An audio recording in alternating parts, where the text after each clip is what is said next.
The fact that it can only live in one mode and one presentation was Keith Urban is not just a musician. He is a force of nature, a virtuoso whose guitar strings sing with both elegance and fire. He is a thunderstorm that swept through country music and rewrote its rhythm with heart, soul, and staggering brilliance. A man who turned raw emotion into melody, making stadiums weep and rejoice in equal measure. From the rolling hills of New Zealand to the grand stages of Nashville, Keith Urban rose not as a trend or passing star, but as a legend carved into the very soul of American music. His voice carried across continents, his talent undeniable, his charm effortless. With Grammy Award in hand and a career that redefined the boundaries of country music, he lived the kind of life most only dream about. Glittering stages, a love story with Hollywood icon Nicole Kidman, and an empire of sound and success.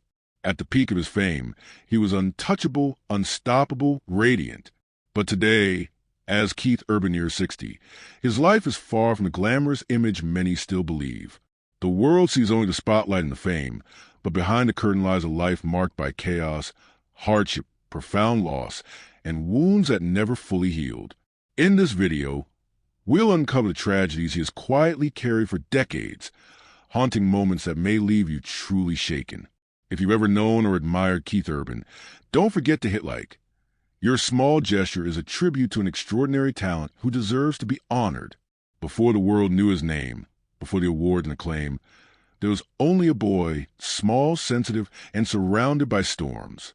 Keith Lionel Urban was born on October 26, 1967, in the town of Whangarei, New Zealand. His earliest memories weren't of applause, but of constant movement, uprooting, shifting grounds, and a search for belonging. When he was just 2 years old, the Urban family relocated to Caboolture, Queensland, Australia. It was supposed to be a fresh start, but tragedy arrived too soon.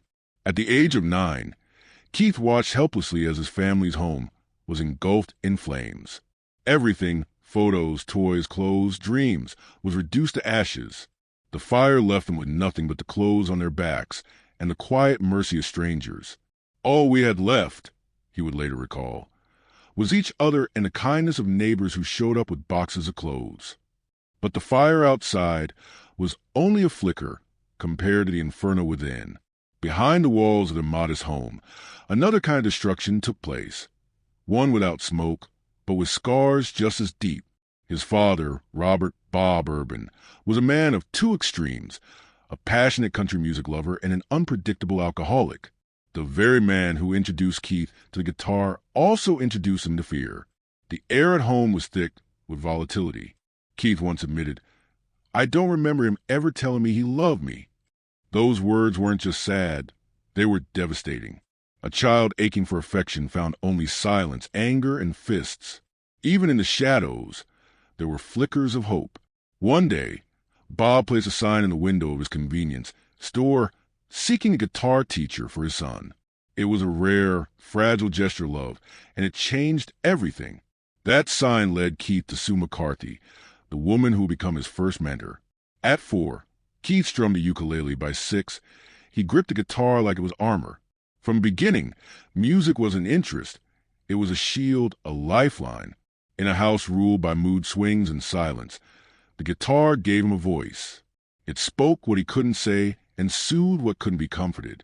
He found escape in music festivals, especially Tamworth, and by performing with local talents like Jenny Wilson. He began winning awards, including the coveted Golden Guitar. To the world, he was a prodigy, but behind every ovation was a boy still trying to breathe.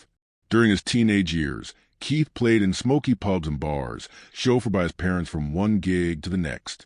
On stages too big for his broken heart, he tried to make sense of the chaos.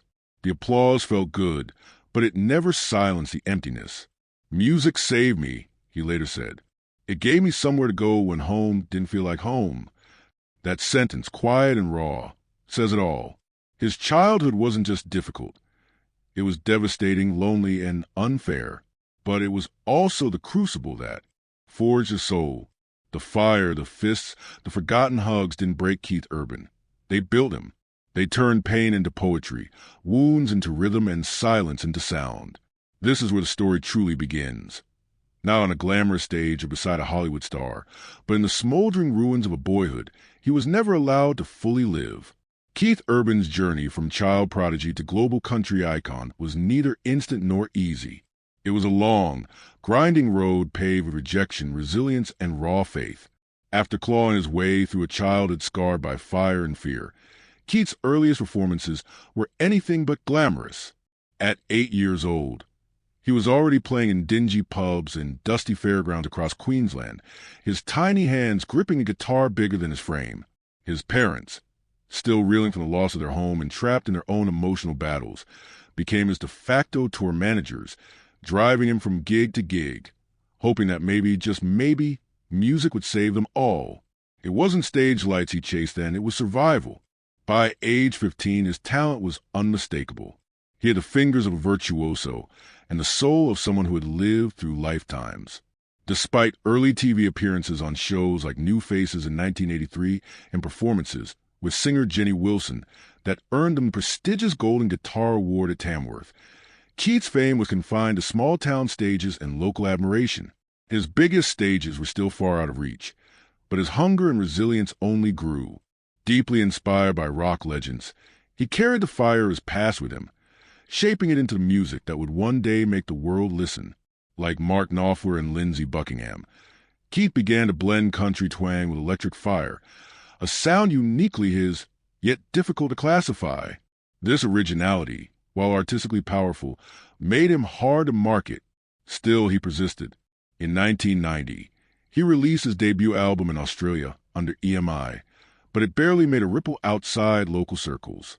For most, that might have been enough, but Keith Urban wasn't most people.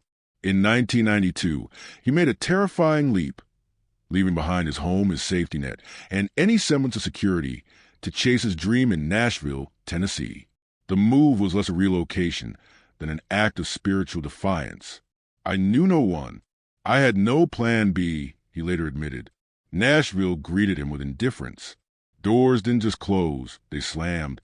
He played background guitar for other acts, wrote songs others would sing, and swallowed his pride more times than he could count. His band, The Ranch, formed in the mid-90s, showed promise but fizzled commercially. Nights were long, rejection constant, and the shadows of his childhood traumas lingered. "I remember thinking, maybe I'm not meant to do this," he once confessed. But he didn't stop. He couldn't. Music wasn't a dream anymore. It was oxygen. Every empty bar he played, every song he wrote for someone else, every call that never came, all of it hardened his resolve. He wasn't chasing fame. He was chasing freedom. It wasn't until 1999, 7 years after arriving in Nashville, that he finally released his self-titled American debut album. When the single "But for the Grace of God" hit #1, the boy from Queensland who had played through trauma finally tasted the triumph he had bled for. It wasn't just a victory. It was a resurrection, the beginning of a meteoric rise born not from luck, but from the furnace of suffering, and an unshakable would keep going when everything told him to stop. Fame didn't creep into Keith Urban's life. It roared, like a long-delayed promise finally kept. After years of anonymity and heartbreak in Nashville, the turn of the millennium marked his stunning breakthrough. With the hauntingly honest "But for the Grace of God," he claimed his place on the U.S. country charts. It wasn't a fluke. It was a reckoning. The song's rise to #1 signaled the arrival of a new kind of country star, one who fused grit with vulnerability, traditional twang with searing guitar solos. From there, he didn't just rise, he exploded. In 2002, his track "Somebody Like You" dominated the Billboard Hot Country Songs chart and was later declared the biggest country hit of the decade by Billboard itself. The world had finally caught up to the sound he'd been carrying for years, forged in pain, doubt, and relentless drive. But success didn't erase the scars. It spotlighted them. Keith found himself facing the paradox of fame, adored by millions, yet often feeling more alone than ever. Behind the scenes, he wrestled with imposter syndrome and the lingering voice of his past whispering that he wasn't enough. Still, he pushed forward album after album. Be Here in 2004 was a juggernaut, producing multiple chart toppers like Days Go By and Making Memories of Us. By then, Keith wasn't just a country artist. He was reshaping the genre itself. His fusion of country, rock, and pop pulled in a diverse audience, earning him both critical acclaim and commercial clout. Tours sold out, albums went triple platinum, but the public rarely saw the nights when he questioned his worth or the days when old habits loomed dangerously close. Awards piled up for Grammys, 15 Academy of Country Music Awards, 13 CMA Awards, each one both a testament to his brilliance and a reminder of the heavy weight he carried. During this era, Keith also joined American Idol as a judge from seasons 12 to 15. The move introduced him to an even broader audience, showcasing not only his musical expertise, but also his warmth, wit, and deep empathy for aspiring artists. Despite global fame, Keith remained strikingly human. He spoke openly in interviews about the surreal nature of success, how one can be surrounded by lights, cameras, and cheering fans, yet still feel like that lost kid from Caboolture trying to prove his worth. By the mid-2000s, his success wasn't just artistic. It was financial. His albums sold millions worldwide. His tours grossed tens of millions, and he became one of the highest-paid performers in country music. Endorsements, television deals, and a signature line of best-selling guitars pushed his net worth to an estimated $75 million. Through it all, one thing never left him: music. It remained his anchor, his lifeline, and his way through. Every chord he played, every lyric he wrote carried the ghost of where he came from and the fire that kept him alive. Keith Urban's rise wasn't a smooth crescendo, but a hard-won series of peaks, clawed out of valleys filled with rejection and doubt. His story wasn't about simply reaching the top. It was about surviving everything it took to get there. And just when it seemed the darkness might consume him entirely, a light appeared. Not blinding, not loud, but steady, gentle, and transformative. That light was Nicole Kidman. Keith Urban had lived through fire, silence, and the kind of loneliness that echoed inside glittering arenas. But it was her presence that broke the cycle. Their meeting wasn't just a romantic encounter. It was a spiritual awakening, the beginning of his redemption. While the world watched the glamorous couple fall in love, few knew that behind the scenes, Nicole was fighting for his very soul. Life, broken, ashamed, yet deeply moved, Keith finally reached a hand that refused to let go. What followed was more than a marriage. It was a rebirth. He met Nicole Kidman in January 2005 at a Hollywood gala, an event brimming with stars and flashing cameras. Yet amidst all the sparkle, Keith only remembers one presence: Nicole. For him, it wasn't love at first sight. It was something deeper, magnetic. Nicole saw past the fame, the music, the image. She saw the wounded man still trying to heal. Keith later admitted that he waited 4 months before calling her, paralyzed by a mix of awe and self-doubt. Their bond grew quietly, away from the headlines. Just a year later, on June 25, 2006, they married in a candlelit ceremony in Sydney. The world saw a fairy tale, but to Keith, it was a lifeline. That new beginning, however, was not without turbulence. Just 4 months into their marriage, Keith relapsed. The demons he had hidden so well returned, and the man who had stood on stage before thousands now found himself drowning in isolation. In a courageous act of love, Nicole staged an intervention. She gathered close friends, consulted addiction experts, and confronted Keith with unwavering compassion. She made it clear this wasn't about control. It was about survival. In October 2006, Keith entered the Betty Ford Center. But this time, something was different. He wasn't just doing it for himself. He was doing it for the woman who refused to give up on him, for the chance to build a life he never believed he could have. He would later describe that period as a spiritual reawakening. "I truly began living when I married her," he said. And those words were no exaggeration. Recovery brought clarity. Clarity gave him purpose, and purpose led to transformation. In 2008, Keith and Nicole welcomed their first daughter, Sunday Rose, whose birth he called the most humbling moment of his life. In 2010, their second daughter, Faith Margaret, was born via surrogate. Fatherhood grounded him. Life was no longer about escaping pain through music or substances. It was about presence, about love, about becoming the man he had once longed for his own father to be. Nicole, an icon in her own right, stood beside him not just as a wife, but as a co-survivor of his darkest battles. She didn't save him. She stood in the fire with him until he found the strength to walk out. Their love story is not one of perfection, but of persistence, of showing up when hardest, of holding the line when everything inside you wants to let go. Keith often reflects not on Grammys or chart toppers, but on quiet mornings making breakfast for his girls, on long walks with Nicole through the countryside, on the simplicity of a hand held at the right time. That's where he found his redemption, not in the noise of applause, but in the silence of being truly seen and loved. Nicole once said, "I married the man I believed in, not the one everyone else saw." That belief, unwavering and quiet, carried Keith through storms that nearly destroyed him. They weathered fame, grief, relapse, and rebirth.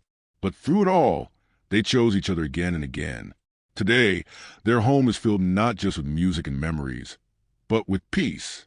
And perhaps the most powerful music Keith Urban ever created wasn't an album or hit single. It was a life he rebuilt with Nicole, note by note, day by day, with honesty, pain, and a love that refused to let him fall. Now in his late 50s, Keith stands not just as a survivor of his past, but as a man who has mastered the art of peace and balance. He splits his time between several breathtaking residences across the globe, each reflecting a different chapter of his soul's journey. With Nicole and their two daughters, Sunday Rose and Faith Margaret, he lives a life rich not only in material wealth but in serenity. Whether in their Nashville mansion surrounded by nature, their historic farmhouse in Sutton Forest, or their Sydney penthouse overlooking the harbor, the Urban Kidman family has built a world where privacy, simplicity, and love are paramount. Keith's days are filled with music, mindfulness, and moments of quiet joy.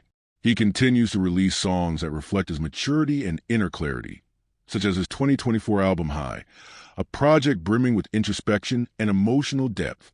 Tracks like Straight Line and his duet with Lainey Wilson, Go Home W, prove he is still innovating, still connecting with audiences worldwide. He remains deeply engaged in the music scene, performing live, mentoring younger artists, and lending his voice to industry events, charity concerts, and televised specials. His commitment to the craft hasn't waned. If anything, it has deepened. Financially, Keith has transformed his artistry into a lasting legacy. As of 2025, his net worth is estimated at $75 million, while his combined wealth with Nicole Kidman exceeds $250 million, making them one of the entertainment industry's most influential power couples. His album sales have surpassed 20 million worldwide, and his tenure as a judge on American Idol earned him $5 million per season. In 2013, he expanded into business, launching a line of guitars and accessories to the Home Shopping Network, an endeavor that sold more than 42,000 units in just 6 months. And yet, his lifestyle remains grounded. Keith is passionate about Italian cuisine, often cooking with his daughters or enjoying family dinners at home. He maintains daily workouts in his personal gym, meditates regularly, and finds solace in painting, which he calls meditation through art. Completely abstaining from alcohol and stimulants, he honors his long-standing sobriety with quiet discipline. His spiritual life is rich with gratitude and reflection, often journaling and revisiting handwritten lyrics and mementos from earlier years. The properties he owns are more than real estate. They are sanctuaries. In addition to his Nashville home, he owns a $39 million mansion in New York's Upper East Side, reportedly intended as a gift for Nicole. Their 3-unit combined residence in Milson Point, Sydney, offers panoramic harbor views and a reminder of their shared Australian roots. The couple's Chelsea and Tribeca apartments in New York provide elegant urban retreats, while their 110-acre Sutton Forest estate in rural Australia serves as a place to escape, heal, and recharge. Keith's connection to the land and simplicity is evident in how he chooses to live. Never ostentatious, always meaningful. Despite their fame, the couple values giving back. In early 2025, Keith's fan community donated over 1,200 stuffed animals to children's hospitals in his honor, continuing a tradition inspired by his own generosity. He also supports organizations like the Nashville Food Project and Thistle Farms, a testament to his desire to lift others as he rises. His health, both physical and emotional, has never been better. Clean, clear, and content, he embodies the rare combination of stardom and humility. No longer running from his pain, He embraces it as part of his truth, a truth that informs every note he plays and every lyric he pens. The Keith Urban of today is not just a country icon. He is a man at peace, a father who tucks in his daughters, a husband who still looks at Nicole with the same wonder he did the day they met, an artist who no longer chases a stage, but lets the music come to him. In a world that prizes noise, Keith Urban has found beauty in silence, and in that stillness his legacy grows louder than ever. He is not just a country icon, but a mirror of resilience, a melody of healing, and a quiet revolution against despair. If his story has moved you and touched something deep within, you are invited to honor his journey. Leave a like, subscribe, and let his legacy echo further. Because Keith Urban's story isn't just about music. It's about what it means to truly live and to truly overcome.